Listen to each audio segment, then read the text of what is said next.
বিএনপির সিনিয়র যুগ্ম মহাসচিব রুহুল কবির রিজভী বলেছেন, অতি দ্রুত নির্বাচন নিশ্চিত করতে হবে। সব ক্ষেত্রে প্রয়োজনীয় সংস্কার দরকার, কিন্তু সংস্কারের নামে কালক্ষেপণ করা যাবে না। মঙ্গলবার সকালে রাজশাহীর নওদাপাড়ায় মহানগর যুবদলের শীত বস্ত্র বিতরণ অনুষ্ঠানে প্রধান অতিথির বক্তৃতায় এসব কথা বলেন তিনি। রিজভী বলেন, শেখ হাসিনার কাছে বাংলাদেশ ছিল টাকার খনি। পরিবারের সদস্য সহ ঘনিষ্ঠরা টাকা পাচার করবেন, এটিই ছিল তাদের উদ্দেশ্য।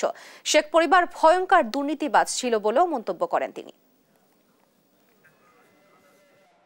কত ভয়ঙ্কর দুর্নীতিবাজ ছিল শেখ হাসিনা। এই বাংলাদেশটা ছিল তার কাছে টাকার খনি।